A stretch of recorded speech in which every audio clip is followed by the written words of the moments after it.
I bought the house for silence, but the first photo I posted of the deck went viral in the family chat. 10 minutes later, Mom texted, "Great, Julian and Bree can move in by Friday." They showed up with suitcases, a crib, and a locksmith. I thought I was finally claiming my own Christmas. It turns out I was interrupting a plan that had my name forged all over it. Before we dive into how I dismantled their plan piece by piece, drop a comment telling me where you're listening from and what time it is in your corner of the world. I love seeing how global our community is. My name is Raya, and by day, I'm a forensic accountant. Most people hear that and think of spreadsheets and boredom, but my job isn't about numbers, it's about lies. I don't look for mathematical errors. I look for the behavioral patterns hidden inside financial data. People think they can hide their greed, their theft, their secrets in a ledger, but numbers never lie. Only people do. My entire career is built on a single, cold principle: follow the money, find the rot. I spend my days dissecting corporate fraud, tracing embezzled funds, and exposing executives who think they're smarter than the system. I live in a world of black and white, of assets and liabilities, of debit and credit. There is no room for gray areas, no room for maybe, and certainly no room for family loyalty when the books don't balance. But my own family, well, they've always been a different kind of audit. My parents, Jeffrey and Susan, operate on a system of emotional accounting that would make a Ponzi scheme look legitimate. For 30 years, they've been cooking the books of our family history, shifting all the assets to my older brother, Christopher, and dumping all the liabilities onto me. Christopher is the golden child, the sun around which our entire family orbit spins. He's charming, ambitious, and perpetually, disastrously unlucky in business. Or at least, that's the narrative. 10 years ago, Christopher started a tech logistics company. It was going to be the next big thing. My parents mortgaged their house to fund it. They convinced aunts and uncles to invest, and when the numbers started looking shaky, they asked me to take a look. "Just help him out, Raya," my dad had said. "You're good with numbers, make it work." I looked. And what I saw wasn't just a struggling startup, it was a crime scene. Christopher was using investor money for personal vacations, luxury cars, and a lifestyle he couldn't afford. He wasn't just failing, he was stealing. I had a choice. I could fix the books, become complicit in his fraud, and save the family's pride. Or I could tell the truth. I chose the truth. I reported the irregularities to the investors, our own family members, before they lost everything. The company collapsed. Christopher avoided jail time only because I'd caught it early enough to negotiate a repayment plan, but his reputation was destroyed. He had to file for bankruptcy. In any sane world, I would have been the hero. I saved the family from financial ruin. But in the twisted ledger of the Stewart family, I became the villain. I was the one who ruined Christopher's potential. I was the one who betrayed the family. My parents never forgave me. They created a new narrative, a debt narrative. According to them, Christopher's failure wasn't due to his incompetence or theft. It was because I didn't support him enough. Because I exposed him instead of covering for him. They convinced themselves, and him, that I owed him. I owed him my success, my stability, my very life, because I had supposedly taken his. For a decade, I've lived with this phantom debt hanging over me. They don't say it explicitly, but it's there, in every interaction. Christopher is struggling, my mom will say, eyeing my new car. It must be nice to have so much disposable income, my dad will mutter when I decline to lend Christopher money. They view my success not as something I earned, but as resources. I am hoarding resources that rightfully belong to the brother I destroyed. I moved to the city, kept my finances private, and built a wall of ice between us. But I knew, deep down, that they were just waiting for a chance to collect. They were waiting for the moment when my balance sheet would be open enough for them to reach in and take what they believed was theirs. That's why I needed the house. Not just a house, but a fortress. A place where their emotional math couldn't reach me. A place where the only ledger that mattered was the one I kept. The property was listed as Black Rock Cliff in Oak Haven, a 2-hour drive from the city into a terrain that felt like the edge of the world. It wasn't a cabin, it was an architectural anomaly, a rectangular prism of glass and steel, anchored into the basalt face of a gorge, suspended 300 feet above a river that looked like a vein of black ink. Most people who viewed it felt vertigo. They saw the floor-to-ceiling glass walls and felt exposed. I saw clarity. I used the entire $175,000 qui tam reward my cut from the whistleblower suit against Christopher's old partners as the down payment. I bought it through an LLC, I named Argus, after the hundred-eyed giant who never slept. I didn't choose the cliff for the view. I chose it for the acoustics. You see, gaslighting requires an echo. It requires a chaotic environment where words can be twisted, where memory is fluid, where I never said that can blend into the background noise of family obligation. But silence? Silence is a vacuum. Silence is the only environment where gaslighting cannot survive because there is no feedback loop. In the city, surrounded by noise and notifications, I was still the guilt-ridden sister. But standing in that glass box, watching the fog roll in over the gorge, I wasn't a sister. I was a sovereign entity. The silence wasn't empty, it was a shield. It was the physical manifestation of no. That was the plan. Isolation. Peace. The only variable I failed to account for was my own moment of vanity. It was 2 days before New Year's Eve. The fog had lifted, revealing a sunset that turned the gorge into a canyon of fire. For the first time in years, I felt a flicker of pride that wasn't tied to a spreadsheet. I took a photo of the deck, the steel railing cutting against the burning sky, and I posted it to my private social media. Just one photo, no location tag, just the caption, "Finally." That was the error. The notification came 11 minutes later. It wasn't a like, it was a text in the family group chat. Susan. Oh, Raya, it's breathtaking. And so secluded. This is exactly what Christopher needs right now. I stared at the screen, my thumb hovered. Before I could type a question mark, the follow-up arrived. Susan. We've been so worried about where he and Allison would go after the eviction. A rehab center is too sterile. But this? The nature. The quiet. It's perfect for his mental recovery. They can move in by Friday. We'll bring the truck. She didn't ask, she informed. She allocated my asset as if she were the portfolio manager and I was just the holding company.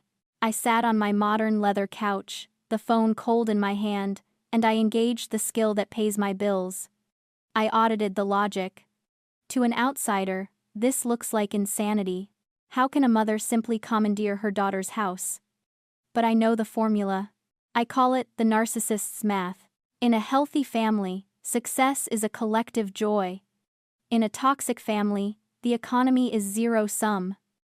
If the scapegoat me has assets, it is proof of a cosmic error.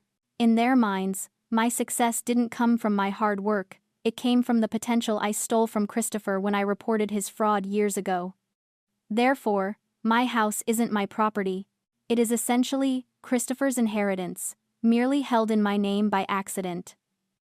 Taking it back isn't theft in their eyes, it's rebalancing the ledger. It's justice. My mother wasn't asking for a favor. She was seizing collateral on a debt I never owed. I didn't reply. I didn't argue. I took a screenshot, and then I waited. They didn't wait for a reply. They didn't wait for an invitation. They didn't even wait for the weekend. Friday morning, 8:43 a.m. The notification on my phone didn't ping. It vibrated with the steady, rhythmic pulse of a perimeter breach. I pulled up the security feed on my tablet. The camera mounted above the driveway captured the arrival in high definition. It wasn't a car. It was a 26-foot moving truck, backed by my parents' SUV. Entitlement has a specific sound. It's the hiss of air brakes on a vehicle that has no business being on a private cliffside road. I watched, feeling a cold, clinical detachment wash over me. This is what a forensic accountant does. We sit in quiet rooms and watch people destroy themselves with their own arrogance. I wasn't a sister watching her family arrive. I was an auditor watching a liability expose itself. My father, Jeffrey, stepped out of the SUV. He wasn't wearing work clothes to help move. He was wearing his site manager blazer. The uniform of a man who believes he owns the ground he walks on. He walked up to the front door, my custom steel core door with the biometric smart lock, and didn't even knock.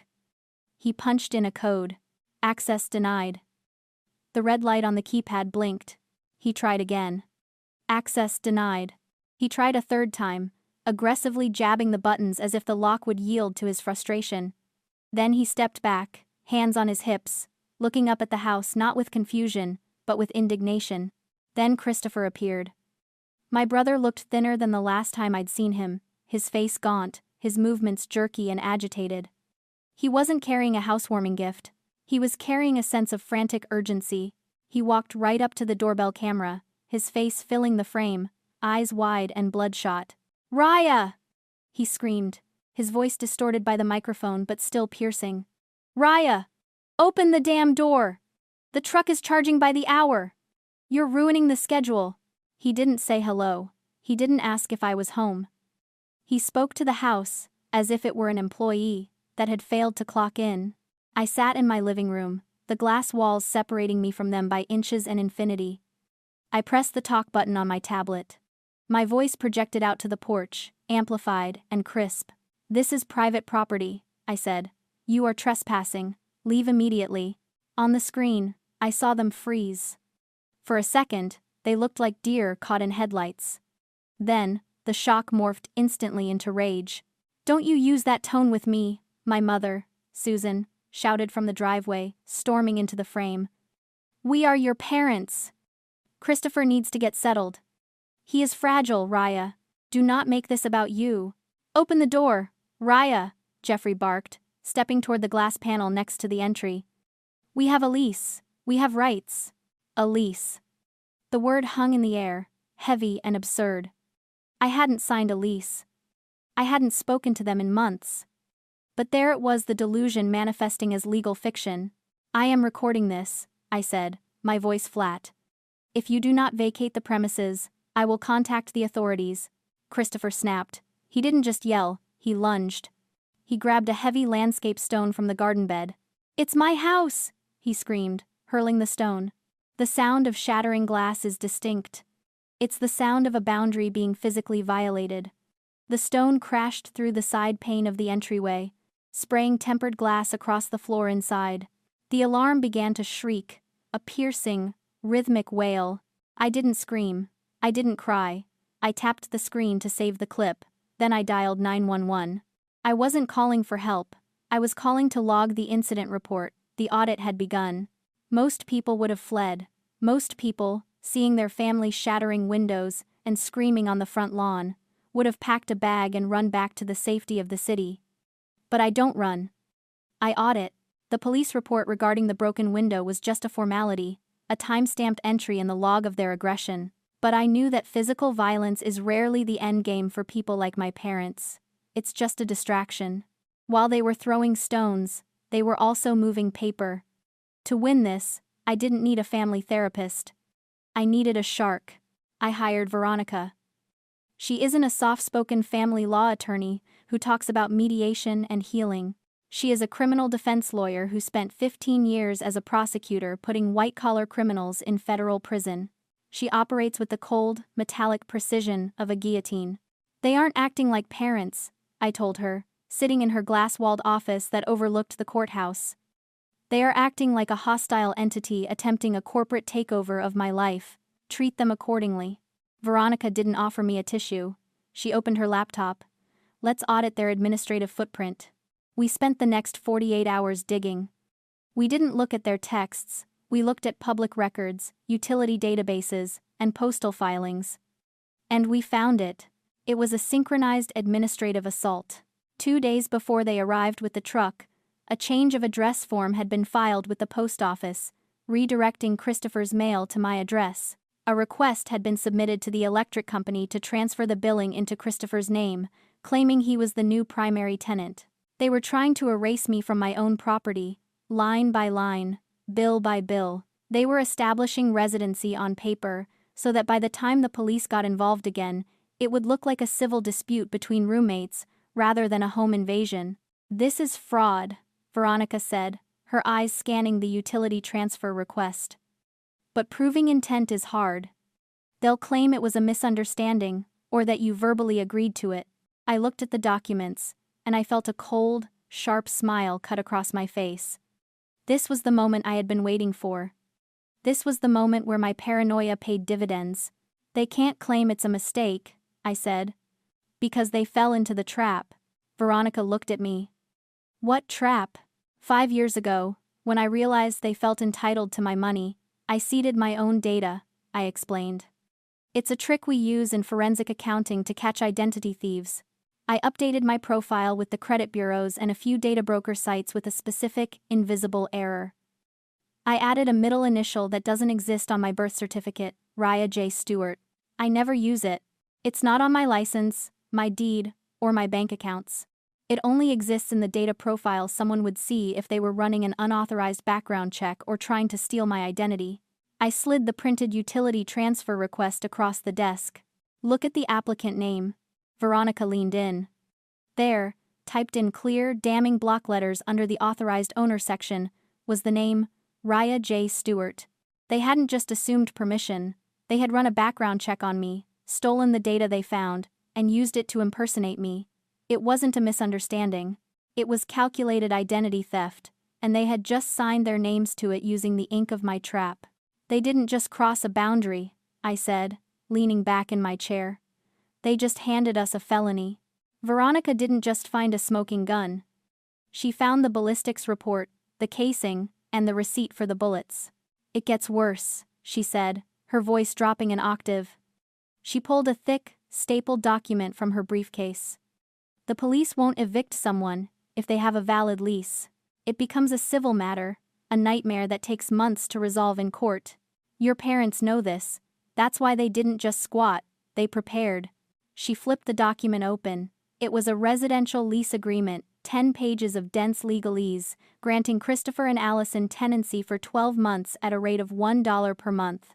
The signature at the bottom was a perfect forgery of my hand. Raya J. Stewart. They had used the trap name again. But that wasn't the detail that made the air leave the room. Look at the last page, Veronica said. I looked. There, stamped in official red ink, was a notary seal. The document had been notarized, swearing that I had signed it in person. I read the name on the stamp. Robert P. Miller. Uncle Bob? I whispered. He wasn't my uncle, but he might as well have been. He was my father's oldest friend. His golfing partner. A man who had given me candy when I was 6 years old. This isn't just fraud anymore, Raya, Veronica said, leaning forward. The shark-like intensity in her eyes sharpening. This is a criminal conspiracy. They involved a third party. They falsified a state-level legal document. If we prove this is fake, your parents go down, your brother goes down, and Uncle Bob loses his license and goes to prison. We can prove it, I said. I wasn't even in the state on the date this was signed. I have credit card receipts, flight logs, toll booth photos. That's good, Veronica said, but it's circumstantial. They'll claim you signed it earlier and dated it later. They'll claim you mailed it. Juries get confused by timelines. I reached into my bag and pulled out my tablet. They won't get confused by this. I opened the app for the security system. Not the external cameras, the ones Christopher had screamed at. I opened the feed for the Trojan horse. When I bought the house, I knew that perimeter cameras were just a deterrent. If someone gets past the gate, you need eyes on the inside.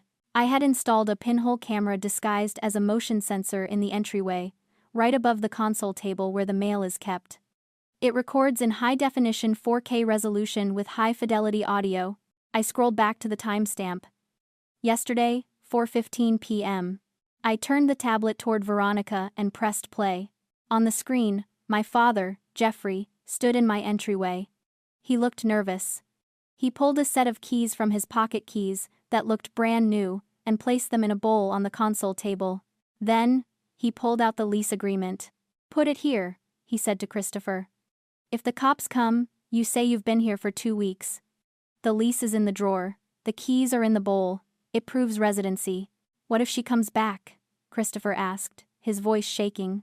She won't, Jeffrey snapped. She's too weak to face us. She'll send an email, maybe. By then, we'll have possession. I paused the video. The freeze frame caught my father mid-sentence, his face twisted in a sneer of absolute contempt. I looked at that image, and I didn't feel the sting of betrayal. I felt the cold, heavy weight of karmic justice. You see, arrogance is a form of blindness. My family was so convinced of their own narrative that I was the helpless, indebted sister, and they were the rightful owners of my destiny, that they forgot to look for the trap. They assumed I was lucky to have my money. They forgot I earned it by hunting people who hide secrets. They thought they were burying me under lies, but they didn't realize they were digging their own graves in high-definition video. They had handed me the shovel, the dirt, and the map. This, Veronica said, her voice hushed with professional awe, is the kill shot. No, I said, taking the tablet back. It's the audit, and the audit is closed. I stood up. Outside the glass walls of Veronica's office, the sky was turning a bruised, violent purple. The weather reports had been warning about it all day, a massive winter storm front moving in, bringing freezing rain and gale-force winds. New Year's Eve, I said. They're planning a party at the house tonight to celebrate Christopher's recovery.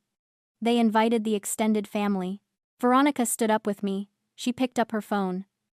Then we better get to the sheriff before the roads freeze over. The storm hit Oak Haven at sundown, turning the gorge into a tunnel of wind and ice. The rain lashed against the glass walls of my house, but I knew the storm inside was about to be much louder. We timed it perfectly. Veronica, myself, and a private security detail pulled up to the gate just as the sheriff's cruiser arrived. The sheriff, a no-nonsense man named Miller, who Veronica knew from her prosecutor days, met us in the driving rain. "Miss Stewart," he shouted over the wind, "we received a call from a Mr. Jeffrey Stewart claiming you are attempting to evict legal tenants without notice. He says he has a lease." "He does have a lease," Veronica said, handing him a waterproof folder. "It's a forgery. Here is the sworn affidavit from the notary, admitting he falsified the seal. Here is the video evidence of Mr. Stewart planting the keys to stage residency. And here is the proof that the tenant name, Raya J. Stewart, is a fictional identity used to track fraud." Miller scanned the documents under his flashlight, his jaw tightened. "Let's go." We walked up the driveway. The house was lit up like a beacon. Inside, I could see shadows moving my family, preparing for their New Year's Eve party in my stolen home. Miller pounded on the door. It swung open to reveal Jeffrey, holding a glass of champagne. He looked past the sheriff, saw me, and smirked. "Finally decided to join us, Raya?" he sneered. "Officers, this woman is harassing my son. We have a lease." He waved the forged document like a shield. "Mr. Stewart," Miller said, his voice cutting through the wind. "Step outside." "I'm not going anywhere," Christopher shouted, appearing behind Jeffrey. He looked frantic, erratic. "This is my house. She owes me this." Miller didn't argue. He stepped into the entryway. "Christopher Stewart, you are under arrest for breaking and entering, criminal trespass, and fraud. Jeffrey and Susan Stewart, you are under arrest for conspiracy to commit fraud and identity theft." The smirk vanished from Jeffrey's face. Susan let out a gasp that was lost in the wind. Christopher lunged not at me, but at the sheriff, screaming about his rights, about the debt, about how it wasn't fair. It took 2 deputies to subdue him.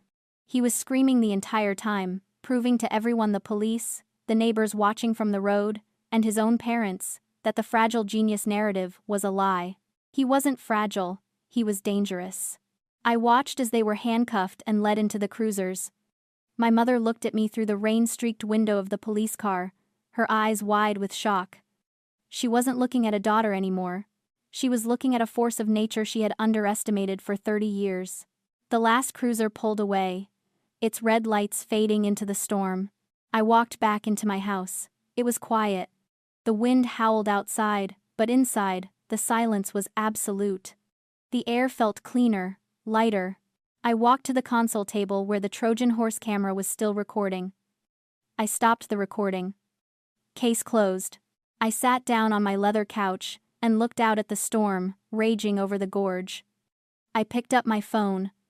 I went to my contacts. I selected the group, family. I didn't hesitate. I hit delete. I am Raya. I am a forensic accountant. I audit lies. And tonight, for the first time in my life, the books are finally balanced. If this story satisfied your need for justice, hit that like button, and share this with someone who needs to hear that silence is worth fighting for. Don't forget to subscribe for more stories from the files of the invisible.